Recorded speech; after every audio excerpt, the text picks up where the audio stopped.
Praise the lord. హల్లెలూయా. దేవుని పరిశుద్ధ నామమునకు మహిమ కలుగును గాక. చిన్న ప్రార్థన చేసుకొని వాక్య భాగంలోకి వెళదాం. అందరూ ఉన్న పాటున తలలు వచ్చినట్లయితే వాక్యం కొరకై ప్రార్థన చేసుకున్నాం. అందరూ ప్రభు మనతో మాట్లాడినట్లుగా, ప్రభు మనలను దర్శించినట్లుగా అందరం ప్రార్థన చేసుకున్నాం. స్తోత్రం స్తోత్రం స్తోత్రం స్తోత్రం స్తోత్రం. పరిశుద్ధ ప్రేమ కలిగిన తండ్రి, కృప కలిగిన మా దేవానికి వందనాలు చెల్లిస్తూ ఉన్నాం. నీ ఉన్నతమైన ప్రేమను బట్టి, కృపను బట్టి ప్రభా మమ్మల్ని నీ సన్నిధిలో జ్ఞాపకం చేసుకొని పునరుద్ధాన దినమందు నీ సన్నిధికి మమ్మల్ని నడిపించిన విధానాన్ని బట్టి వందనాలు. పాటల్లోనూ ధ్యాన భాగాలలో మీరున్నారు. వాక్య భాగంలో నుండి మీరు మాతో మాట్లాడినందుకే వందనాలు నాయన. లేఖన భాగంలోనికి విడిచి ఉండగా మీరు మాతో మాట్లాడండి.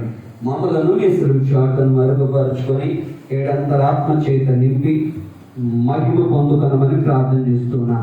ఆటంకాలన్నింటినీ తొలగించండి.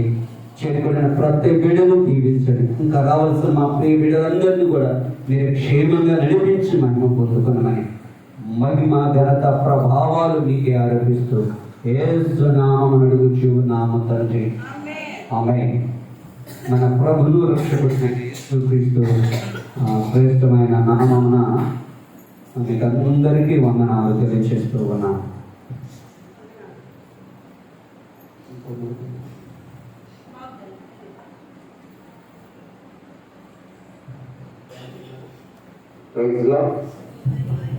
స్తోత్రం.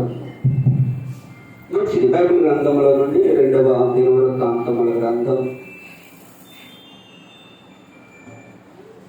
26వ అధ్యాయం 1 నుంచి 6 వచనాలు చదువుకున్నాం. అంతటా యూదా జనులందరూ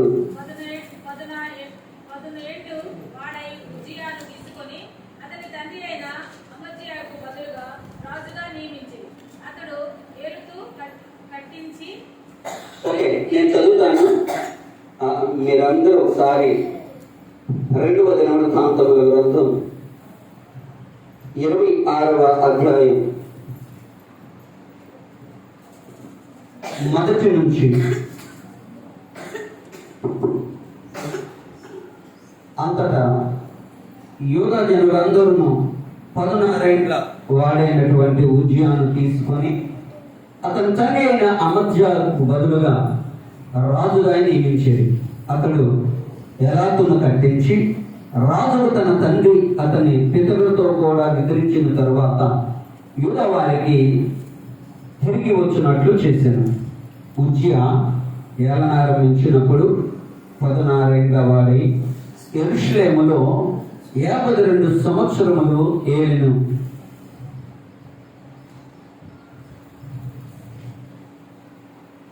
అతని తల్లి యెరూషలేము కాపురస్తురాలు. ఆమె పేరు యొకల్యా. అతడు తన తండ్రి అయిన అమజ్యా చర్య అంతటి ప్రకారము యెహోవా దృష్టికి యథార్థముగా ప్రవర్తించెను. దేవుని ప్రత్యక్షత విషయమందు తెలివి కలిగిన జకర్యా దినములలో అతడు దేవుని ఆశ్రయించెను. అతడు యెహోవాను ఆశ్రయించినంత కాలము దేవుడు అతన్ని వర్ధల్ల చేసెను. గమనించండి ప్రియులారా, ఇక్కడ మనము ఉజ్జియాను గురించి జ్ఞాపకం చేస్తూ ఉన్నాము. ఉజ్జియా తన తండ్రి అయిన అమజ్యా చనిపోయిన తరువాత రాజుగా ఉండటానికి అభిషేకించబడ్డాడు. అతడు అలా అభిషేకించబడినప్పుడు అతని వయస్సు ఎన్ని సంవత్సరాలంట? 16 సంవత్సరాలు. ఎన్ని సంవత్సరాలు? 16 సంవత్సరాలు. ఒక మాటలో చెప్పాలి అంటే ఒక టీనేజ్ వయసు. ఆ టీనేజ్ వయసులో అతని మీద ఒక భారం పెట్టబడింది. టీనేజ్ వయసులో అతని మీద ఒక బాధ్యతను పెట్టబడింది.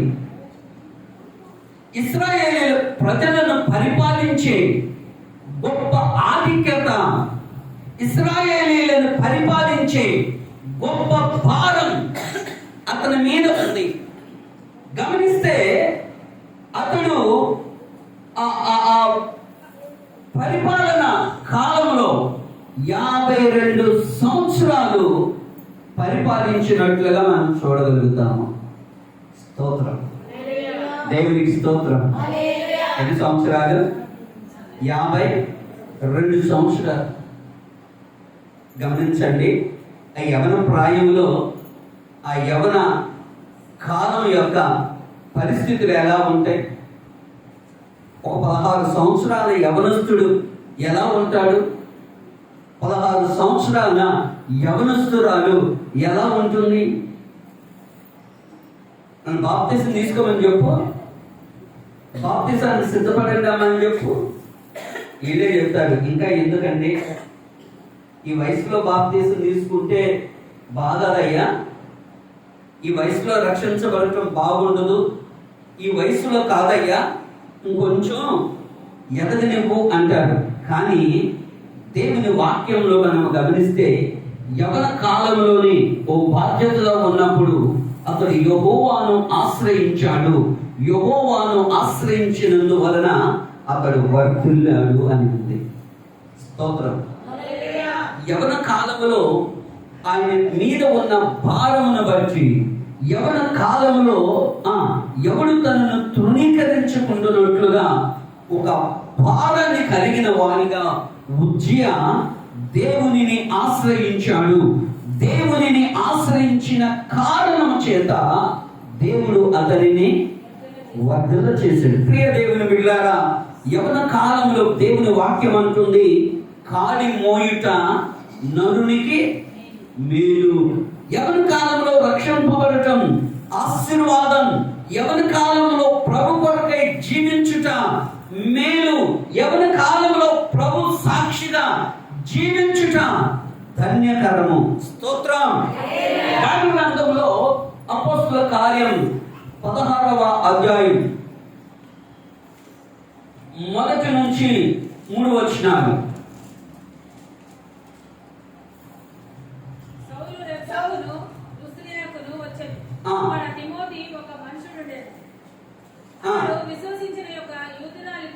కుమారుడు అతని తండ్రి గ్రీసు దేశస్థుడు.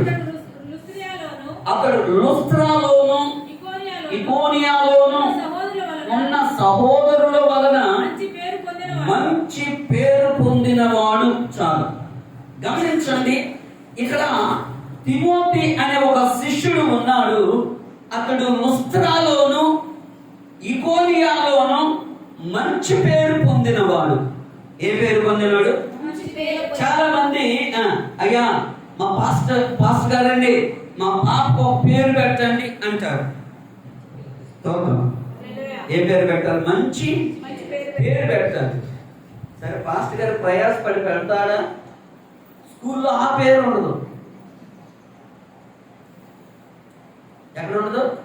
స్కూల్లో ఆ పేరు ఉండదు. వీళ్ళు ఇంకో పేరు పెట్టుకుంటారు.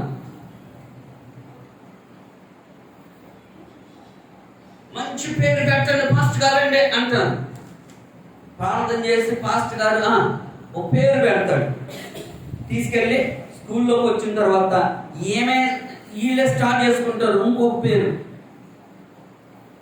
అంత బదులు పాస్టర్ గారిని గెలవటం ఎందుకు? పాస్టర్ గారి చేత పేరు పెట్టించుకోవడం ఎందుకు? నువ్వే పెట్టుకో.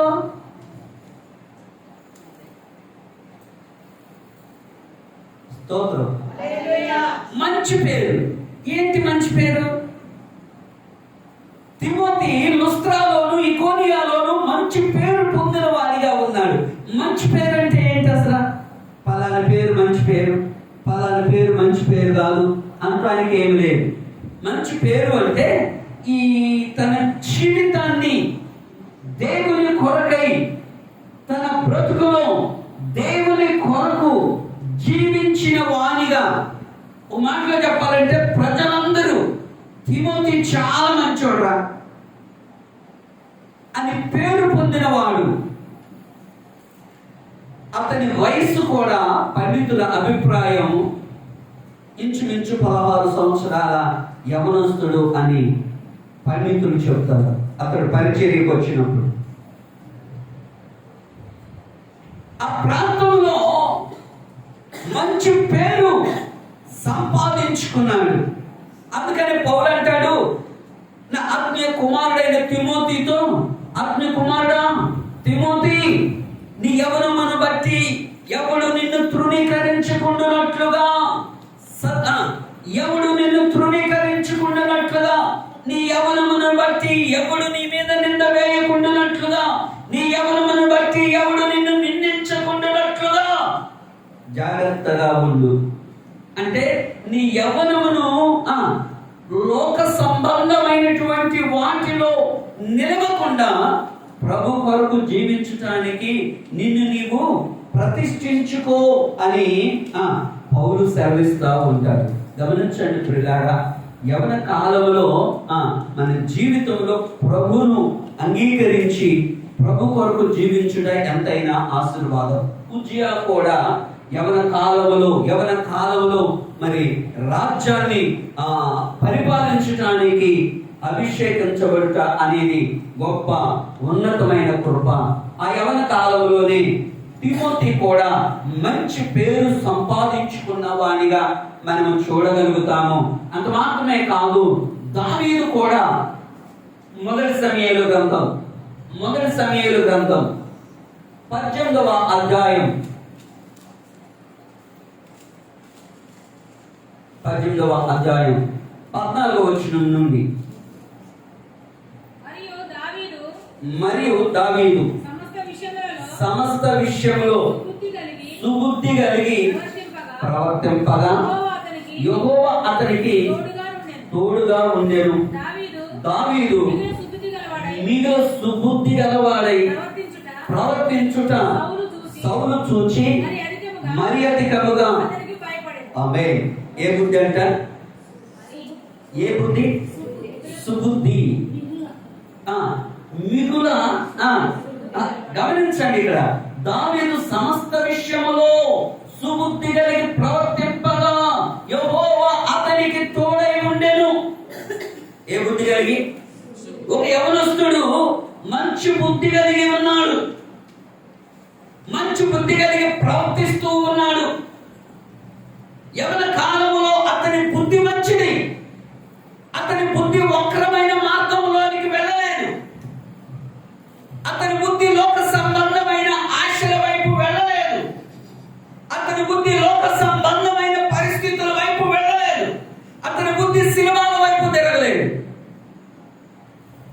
అతని బుద్ధి లోక సంబంధమైన పరిస్థితుల వైపు తిరగలేదు. సుబుద్ధి కలిగి ప్రవర్తిస్తూ ఉన్నాడంటే యవనస్తుడిగా దావీదు. స్తోత్రం. ఎప్పుడైతే సుబుద్ధి కలిగి ప్రవర్తిస్తూ ఉన్నాడో అతని బుద్ధిని బట్టి ఏం జరిగింది? దేవుడు అతనికి తోడై ఉన్నాడు. దేవుడు తోడై ఉండుట చూచినప్పుడు సౌలు ఏమయ్యాడు? భయపడ్డాడు. ఎందుకు సౌలుకు భయం పుట్టింది? సౌలు దావీదును తరుముతూ ఉన్నాడు కనుక, అయ్యో అతడు సుబుద్ధి కలిగిన వాడు కనుక, దేవుడు తోడే ఉన్నాడు కనుక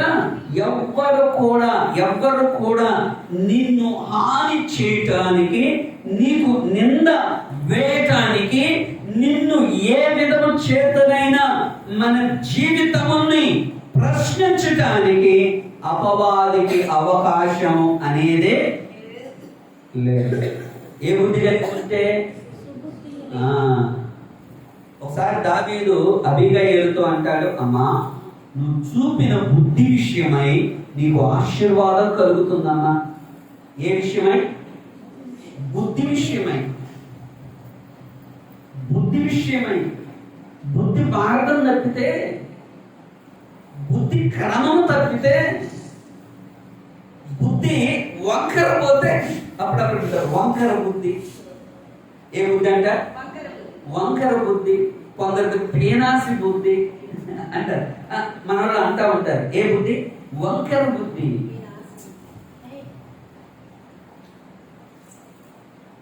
స్తోత్రం.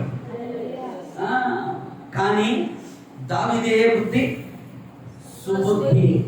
సుబుద్ధి అంటే మంచి బుద్ధి, మంచి ప్రవర్తన, మంచి నడవడిక, మంచి పరిశుద్ధతను కలిగిన అనుభవం దావీదులో ఉంది కనుక దేవుడు అతనికి తోడై ఉన్నాడు. యవన కాలంలో ఇటువంటి మంచి క్రియలు కలిగినటువంటి వాణిగా ఉన్నాడు. గమనిస్తే ప్రియులారా, ఇక్కడ ఉజ్జియా కూడా 16 సంవత్సరాల ప్రాయంలో అతని మీద ఒక భారం, ఓ బాధ్యత ఉన్నది కనుక అతడు ఇక్కడ గమనిస్తే దేవునిని ఆశ్రయించిన, ఇక్కడ 4వ వచనంలో అతడు తన తండ్రి అయిన అమధ్య చర్యంతటి ప్రకారము యెహోవా దృష్టికి యథార్థముగా ప్రవర్తించెను.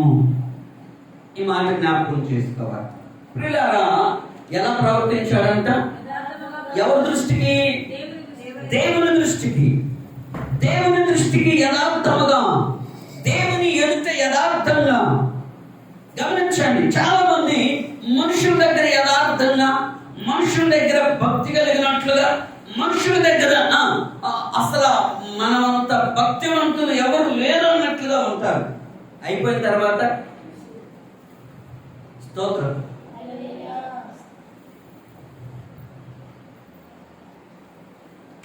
నేను యవనస్తులు కాలేజీ చదివేటప్పుడు మా కాలేజీలో ప్రార్థన పెట్టేవాళ్ళు. ఆదివారం ప్రార్థన పెట్టేవాళ్ళు. ఆ ప్రార్థన పెట్టినప్పుడు పాటలు పాడేవాడిని. నేను బాగా ఇంట్రెస్ట్ పాటలు పాడతాను. పాటలు అయిపోతే ప్రార్థన అయిపోయింది, అన్నం పెడతారు. 2:30కి సినిమాకి వెళ్ళేవాళ్ళు. తెనాల్లో చదివేటప్పుడు, కాలేజీలో చదివేటప్పుడు పగలేమో చర్చి, మధ్యాహ్నమేమో సినిమా. పగల పాటలు పాడుతూ ఉంటే అబ్బా పీటర్ పాలు భలే పాడుతున్నాడే, భలే భక్తి కలిగినోడే, అబ్బా ఎంత చక్కని పాటలు. అంతవరకే. ఈ సాయంత్రం ఎవరు తెలియకుండా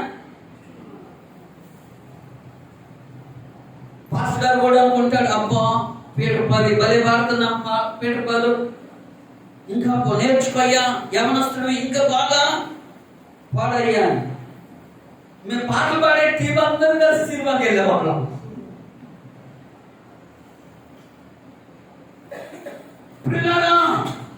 ఒకవేళ అక్కడ స్థలంలో మనం ఉన్నప్పుడు దేవుని కనుదృష్టి దాటిపోలేదు.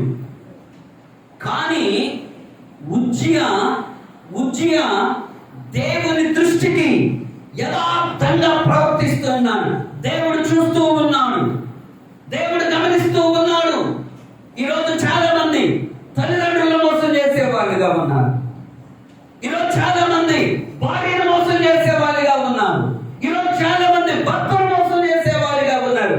ఎవరినైనా మోసం చేయొచ్చు, కానీ కళ్ళు చూస్తూ ఉన్న దేవుని దృష్టికి ఏది మాత్రము మరుగుపరచగలిగిన వారెవరు? కాబట్టి దేవుని దృష్టికి యథార్థముగా ప్రవర్తించాలి. సామెతల గ్రంథం 2వ అధ్యాయం 7వ వచనంలో, సామెతల గ్రంథం 2వ అధ్యాయం, ఆయన యథార్థవంతులను వర్ధిల్ల చేయును, యుక్త మార్గము. ఆమేన్, హల్లెలూయా. గమనించండి, జ్ఞాపకం చేస్తూ ఉన్నాడు జ్ఞాని సొలొమోను. యథార్థవంతులను ఏం చేస్తాడంట? వర్ధల చేస్తాడు. నువ్వు యథార్థంగా ఉంటే వర్ధులతో, యథార్థత కలిగి ఉంటే దేవుడు ఆశీర్వాదిస్తాడు. యథార్థమైన ప్రవర్తన కలిగి ఉంటే దేవుడు కృప చూపిస్తాడు.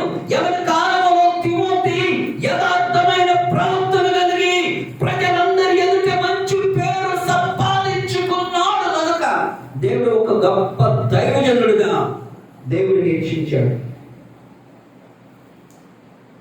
దావీదు యవన కాలంలో సుబుద్ధి కలిగి ప్రవర్తించాడు కనుక అతని యథార్థమైన ప్రవర్తనను బట్టి దేవుడు ఏమన్నాడు తెలుసా? ఇదిగో నేను ఒక వ్యక్తిని చూశాను, యెషయా కుమారుడైన దావీదును చూశాను. అతడు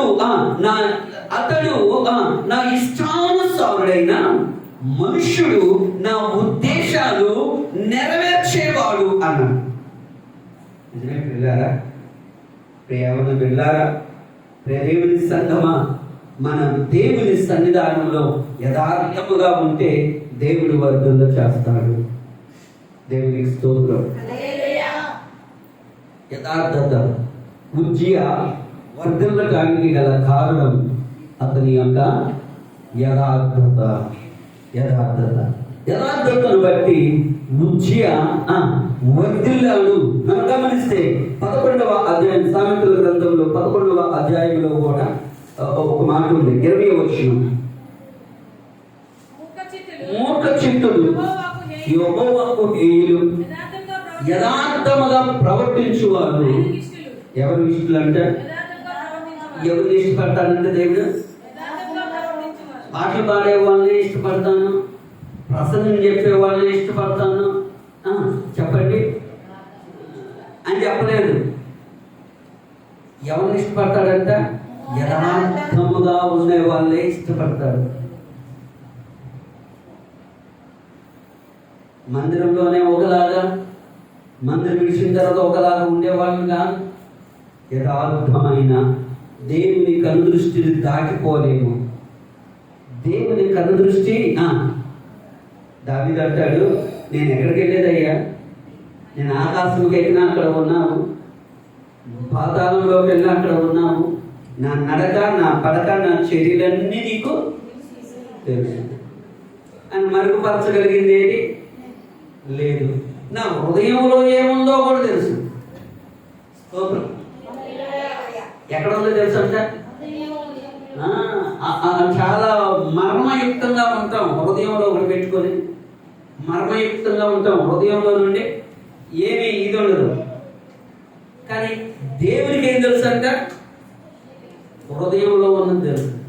ప్రజలాడు బెదరు, అస్సలు బెదరు అనుకొని హృదయంలో ఏమనుకుంటున్నా వీడు అనుకున్న మాట కూడా దేవునికి తెలుసు కదా. నిజమైన భక్తి. గమనించండి ప్రియులారా, యథార్థవంతులను ఆయన వర్ధలు చేస్తాడు, యథార్థవంతులను ఆయన ఇష్టపడతాడు, యథార్థవంతులు ఆయన ఇష్టపడుతూ ఉన్నాడు. 15 అదే సామెతల గ్రంథం 15వ అధ్యాయం 8వ వచనం, భక్తిహీనులు అర్పించు బలులు యెహోవాకు హేయములు, యథార్థవంతుల ప్రార్థన. ఎవరి ప్రార్థన? భక్తిహీనులు ప్రార్థన కాదు వినేది. భక్తిహీనులు ప్రార్థన చేసినా, భక్తిహీనులు ప్రార్థన ఆయన అసహించుకుంటాడు. యథార్థవంతుల ప్రార్థన బైబిల్ గ్రంథంలో, ఇంకా సామెతల గ్రంథంలో మనం గమనిస్తే యథార్థవంతులకు ఆయన తోడుగా ఉంటాడు. యథార్థవంతులు ఆయన ముఖ దర్శనము చేస్తారు.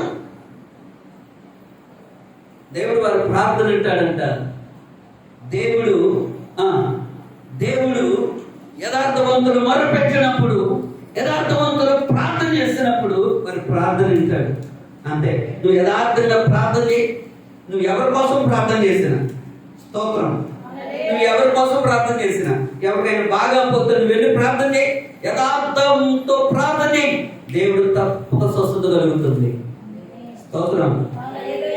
నేను చేస్తే తగ్గిద్దంటావా అనుకుంటావు కదా, అలా అనుకో. మాకు ప్రార్థన చేసినప్పుడు దేవుని ఉన్నతమైన కృప తోడుగా ఉంటుంది. అందుకంటున్నాడు, యథార్థవంతుల ప్రార్థన ఆయన ఆలకిస్తాడు. స్తోత్రం. హల్లెలూయా. గమనించండి, యెహోవా దృష్టికి యథార్థముగా ప్రవర్తించెను. 6వ వచనాన్ని 2వ దినవృత్తాంతముల గ్రంథం 26వ అధ్యాయం 6వ వచనాన్ని చదువుకుందాం.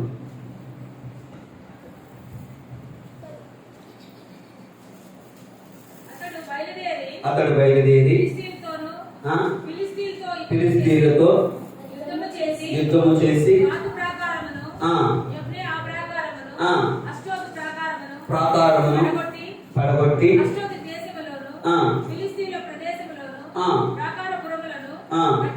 కట్టించెను. ఫిలిష్తీయులతో చాలు. ఇక్కడ మనం గమనిస్తే అతడు బయలుదేరి ఫిలిస్తీయులతో యుద్ధం చేసి గాతు ప్రాకారమును, యెఫ్తే ప్రాకారమును, అష్టోదు ప్రాకారమును పడగొట్టాడు అని. ఇక్కడ మనం గమనిస్తే అక్కడ కొన్ని దేవతల ప్రాకారాలు కట్టబడ్డాయి. ఆ కట్టబడినటువంటి ఆ ప్రాకారాలన్నిటిని కూడా అతడు పడగొట్టాడు. సాతాను యొక్క ప్రాకారములన్నీ పడగొట్టినట్లుగా మనం చూడగలుగుతాము. గమనిస్తే ప్రియులారా, ఇశ్రాయేలీల మధ్యలో శత్రువులు వచ్చి వారి యొక్క దేవతా ప్రతిమలను ప్రతిష్ఠించారు, వారు గుడులను కట్టారు, వారి యొక్క దేవతా ప్రతిమలను నిలిపారు. అయితే ఉజ్జియా దేవుని ఎడల రోషం కలిగిన వాడై ఏం చేశాడు? ఆ ప్రాకారాలన్నీ పడగొట్టాడు కదా. సాతాను కూడా ఇప్పుడు ఏం చేస్తుందంటే, కొందరి హృదయంలో దేవుని ఆలయముగా ఉండవలసిన హృదయంలో సాతానుడు కూడా కొన్ని విగ్రహ బొమ్మలను హృదయంలో పెడుతున్నాడు. నా మాట అర్థమైందా? స్తోత్రం.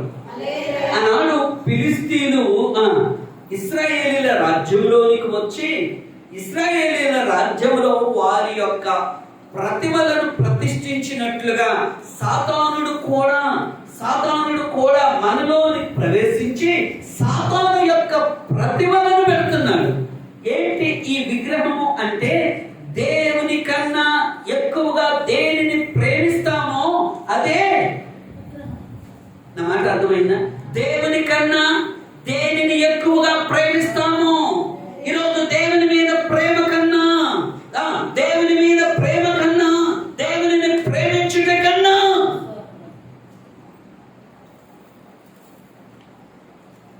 సెకండరీ అయిపోయింది దేవుడు అంటే. ఫస్ట్ ప్రిఫరెన్స్ దేవునికి ఇవ్వటం లేదు మానవుడు. ఫస్ట్ ఇంపార్టెంట్ దేవునికి ఇవ్వడం మానేశాడు. ఫస్ట్ ఇంపార్టెంట్ దేవునికి ఇవ్వటం అనేది విడిచిపెట్టాడు. అది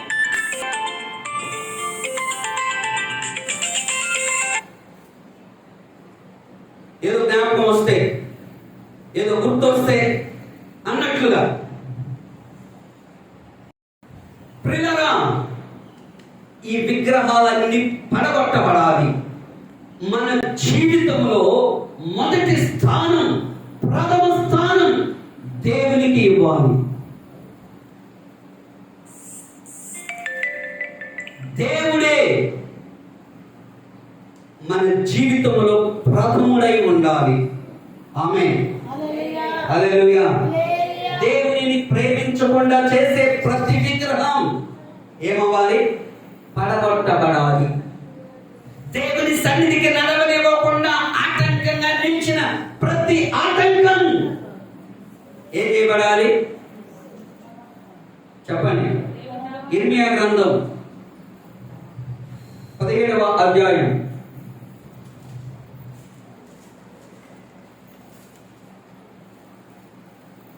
5వ వచనం. ఇర్మియా గ్రంథం 17వ అధ్యాయం 5వ వచనం. యెహోవా ఎలాగూ సెలవిచ్చుచు ఉన్నాడు, నరులను ఆశ్రయించి శరీరులను తనకు ఆధారముగా చేసుకొనుచు తన హృదయమును యెహోవా మీద నుండి తొలగించుకొనువాడు శాపగ్రస్తుడు. గమనించండి, ఇక్కడ అంటున్నాడు, ఆయన జ్ఞాపకం చేస్తూ ఉన్నాడు ఏమని? నరులను ఆశ్రయించి శరీరులను తనకు ఆధారముగా చేసుకొనుచు తన హృదయమును యెహోవా మీద నుండి తొలగించుకునేవాడు. దేని మీద నుండి? యెహోవా మీద నుండి తన హృదయాన్ని తొలగించుకుంటే, దేవుని మీద మన మనస్సును ఉండకుండా, దేవుని మీద మన మనస్సును నిలవనివ్వకుండా,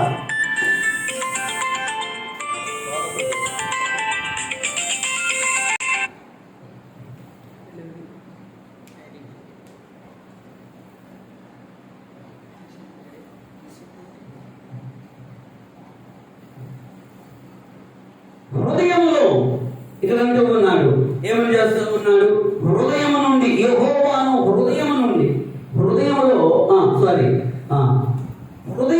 యెహోవా మీద నుండి తొలగించుకుంటున్నాడు. దేవుని మీద పెట్టవలసిన మనస్సును, దేవుని మీద ఉంచాల్సిన ఇంట్రెస్ట్ను దేవుని మీద పెట్టకుండా మారిపోతూ ఉన్నాడు. దేవుని ప్రియులారా, దేవుని సన్నిధానంలో ఆయన కృపలో మనం నిలిచి ఉన్నప్పుడు ఫిలిష్తీయులు కట్టుబడిన ప్రాకారాలు అన్నీ ఉజ్జియ పడగొట్టినట్లుగా మన హృదయంలో సాతాను ప్రాకారాలు ఏవి నిలవకుండానట్లుగా మనము ప్రతి ఒక్కరము కూడా ఆ ప్రాకారాలన్నీ పడగొట్టుకున్నట్లయితే దేవుని మీద నుండి మన మనస్సును త్రిప్పివేయు దేని వైపు మనము చూడకుండా ప్రభు మీదే ఆధారపడి ప్రభునందే మనస్సు నిలిపినట్లయితే మనము ఉన్నతమైన కృప పొందుకోగలుగుతాము. స్తోత్రం. హల్లెలూయా, హల్లెలూయా, హల్లెలూయా. ఇంతవరకు బాగానే ఉంది. ఉజ్జియా యవన కాలంలోని దేవుని ఆశ్రయించాడు, యవన కాలంలోని ప్రభు కృపలో నిలిచాడు, యవన కాలంలోనే ప్రభునందు ఆశ్రయించినందువలన ఫిలిష్తీయులు కట్టిన ప్రాకారాలన్నీ పడగొట్టుకున్నాడు కనుక దేవుడు హెచ్చించాడు, ఆశీర్వదించాడు. అయితే ఏం జరిగింది? 16వ వచనాన్ని చదువుకుందాం. అదే దినవృత్తాంతముల గ్రంథం. అయితే అతడు స్థిరపడిన తర్వాత అతడు మనస్సున గర్వించి ఏమయ్యాడంట?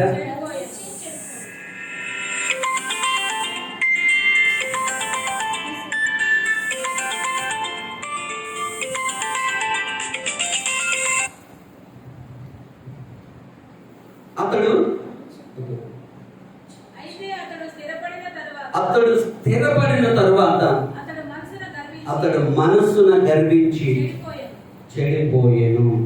గమనించండి ప్రియులారా, దేవుని ఆశ్రయించిన వాడు, ప్రభు మీద ఆనుకున్నవాడు ఆధ్యాత్మికముగా అభివృద్ధి చెందిన తర్వాత ఏమొచ్చింది? గర్వం వచ్చింది.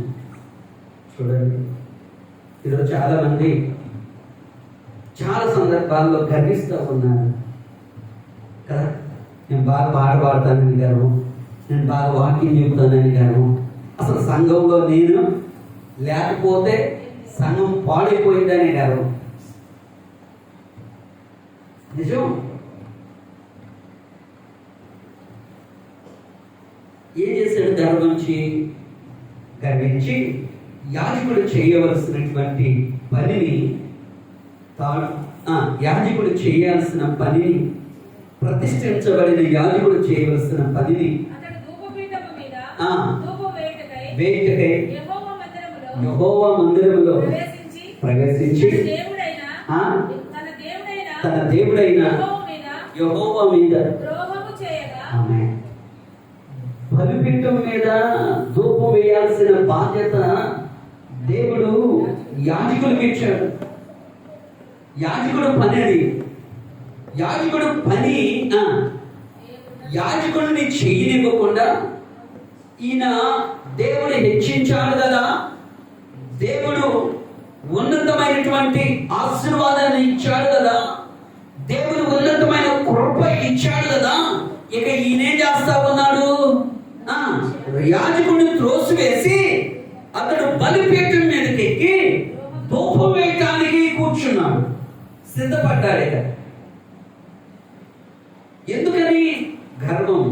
ఈరోజు సేవకుడు చెప్పిన మాట వినకుండా, అయ్యా నీది కాదా పని, అక్కడ ప్రత్యేకంగా మనము గమనిస్తే ఓ చక్కని మాటను మనం చూడగలుగుతాము. నేను చదువుతాను, మీరు చాలా జాగ్రత్తగా వినండి.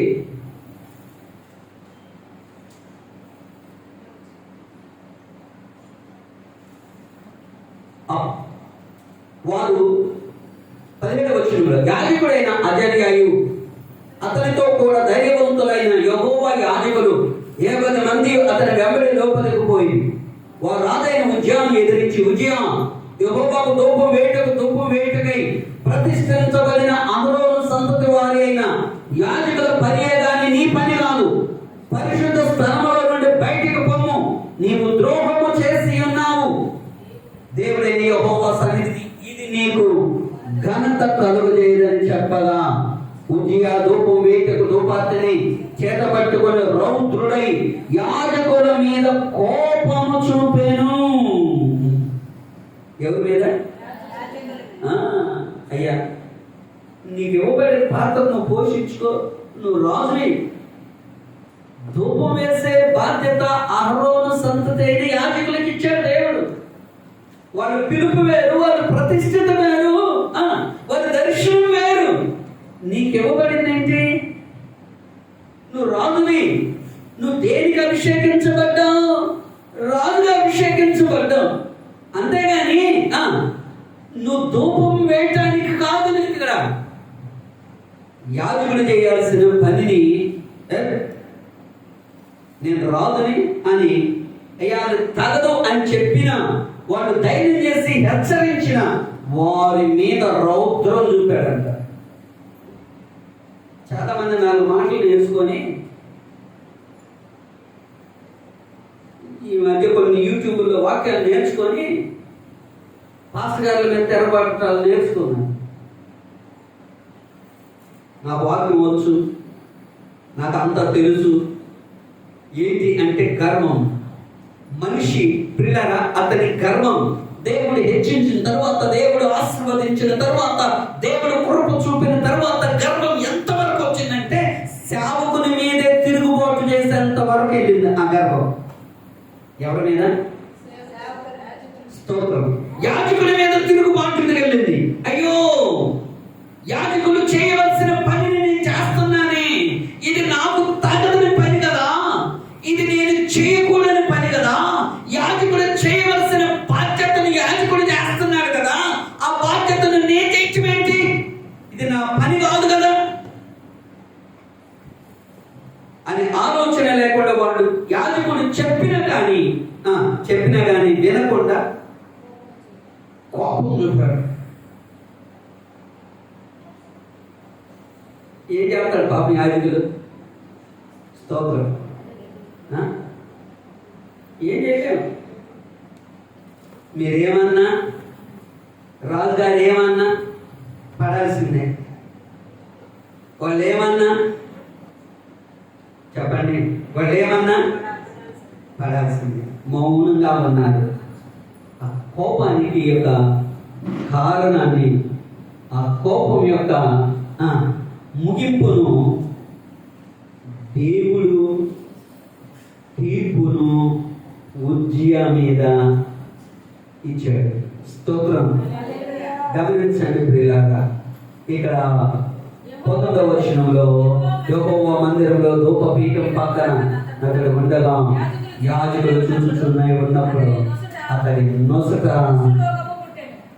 ఏమిటింది? కుష్ఠరోగం వచ్చింది. గర్వం కుష్ఠకు కారణమైంది. ఒక ఆయన ఉన్నాడండి, నెబుకద్నెజరు అని. అతడి గర్వాన్ని బట్టి పశువులాగా మార్చాడు దేవుడు. దేవుని ప్రియులారా, ఉజ్జియా దేవుని ఆశ్రయించిన వాడు, యవన కాలంలో ప్రభు కొరకు జీవించిన వాడిగా ఉన్నాడు, సాతాన ప్రాకారాలన్నీ పడగొట్టిన వాడిగా ఉన్నాడు. అంతవరకు బాగానే ఉంది. కానీ గర్వాన్ని తీసుకొచ్చుకున్నాడు. నాకు ఏ స్థితిలో ఉన్నా, పౌలు అంటాడు, నేను ఏ స్థితిలో ఉన్నా ఆ స్థితిలో సంతృప్తి కలిగి నేర్చుకున్నాను. మనం ఏ స్థితిలోనైనా ఉండొచ్చు. ఆధ్యాత్మికతలో ప్రభు కృపను బట్టి మనం ఆధ్యాత్మికతలో ఎన్నో స్థితిని కలిగి ఉండొచ్చు. కానీ ప్రధాన యాజకుని మీదే తిరుగుబాటు చేసే గర్వం ఎంత మాత్రము చెప్పండి,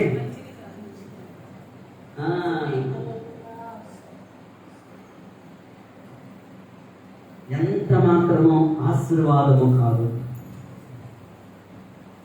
గర్వం నాశనానికి దారి తీస్తుంది. ఆ పతనము కాకముందే గర్వాన్ని రానివ్వకుండా ప్రభువా నీ కృప నీవు ఇచ్చిన కృప తప్పకుండా దేవుడు ఆశీర్వదిస్తాడు.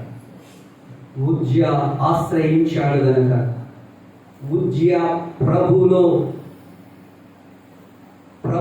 జీవించాడు గనక ఉజ్జియాని హెచ్చించిన దేవుడు నిన్ను నన్ను కూడా హెచ్చిస్తాడు.